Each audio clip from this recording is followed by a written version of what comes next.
Okay, so I've been getting a couple questions on how I install the Sniper EFI on this truck. And so I'm going to go over a little walkthrough of what I did. Basically, this intake came off of eBay, and I had a little Holley, carburetor on here. And it was okay. I had an Edelbrock first, but got really sick of it. So that just dropped right in place. It's real simple. All my throttle stuff that I did originally, it basically stayed the same. I had to adjust it, just slightly. I did add a couple light return springs on the throttle body just to make the throttle response how I liked it, how the return is. The bracket is from O'Reilly's. It's the universal one. It's got a spacer on there. That really needs to go away because I have to have a small air cleaner because it hits the hood. But basically, I'll show you what I did. This is the intake or water temperature sending unit. It went right in place. It does have the Magnum accessories. Now, the factory Magnum one sits over here, so I had to chop off the back of this accessory drive to make it fit and grind down the bottom where the hose is. The power steering lines were the exact same thread for the pressure side, and then the return obviously is just a hose. I got the fuel filter up here. Of course, the factory lines come down from over there. I hooked the return back up from the factory EFI off of this truck. I added another fuel filter here. It has one under the truck, but this is the Holley supplied one. These are the Holley lines. You can see all of that, the wiring, how it comes down.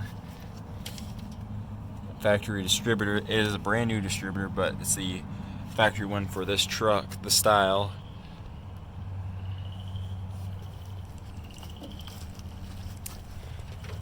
You can see the harness coming up here. It has the one wire there, which is to the coil. It has some other stuff here that I did not use for a bunch of different things. One thing that I am going to do is the factory fans are running all the time now, and I need to hook those up to a couple of those wires, and the Holley can turn that on at a certain temperature, turn one on, then turn the other on. I just haven't gotten around to doing that yet. This is your igniter wire with power with a key on and cranking. I put it to this relay here, which I think is the fuel pump relay. I'm not sure. You have your fuel pump wire coming off of that harness too. That runs down nice along the frame. And I will put a picture right here of what I did with the electric fuel pump that they supplied with this kit.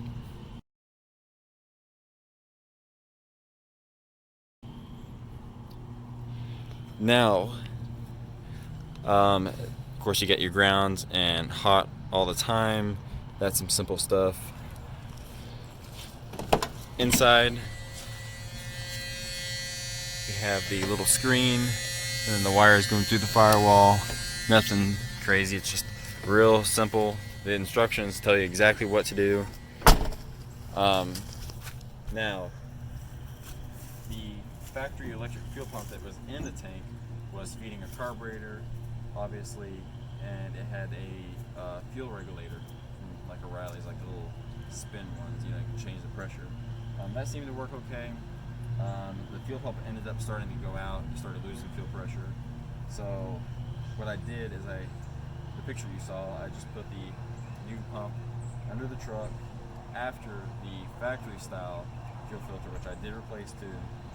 And it was like that for a couple months, probably 4 or 5 months. And I started having fuel starvation problems again. It's really weird. Well, what had happened is the tank pump ended up going completely out, and it could not pull fuel through that fuel pump anymore. So I pulled the bed off, and I'll put some pictures here.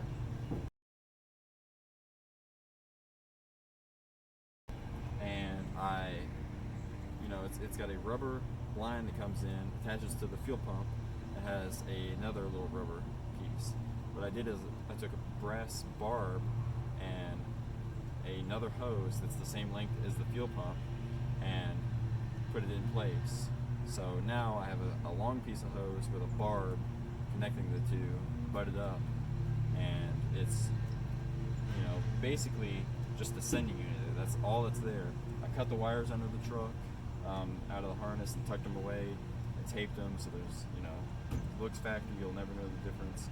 So the tank is just a tank, stock tank, with the sending unit in it, so the gauge works like factory. Kept a distributor, like I said, stock distributor, stock style. It does have an aftermarket coil on the firewall. And so the tach works, speedometer works, it went right in 4-speed trains, fuel gauge works, volt gauge, everything like that's factory. Really simple, like basically plug and play, a couple wires, and on any old car, I'd never go with anything else because, you know, a really good 650, 750 like Dominator carb or Brawler, something like that, you're gonna spend, you know, between $400 and sometimes $800 depending on which ones you get. And I bought this kit for just over $1,000 with tax. It's like $1,069. So definitely consider doing the EFI versus buying a new carburetor if that's what you plan on doing. Now a lot of people have been saying, you know, they can't hear me. Well, yeah, videoing with a phone. I am talking loud in person, but we have a microphone coming. It's gonna be great. Big upgrade. Been needing it for a long time, but that's basically it. Like I said, truck's 4-speed swap now. Front and rear sway bars from Beltec. 4-inch drop, 2-inch drop. Handles like it's on rails. It's crazy. You don't even know you're driving a truck except for your seating position.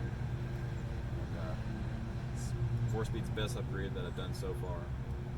So hopefully that answers all of y'all's questions on what all we've done to the truck.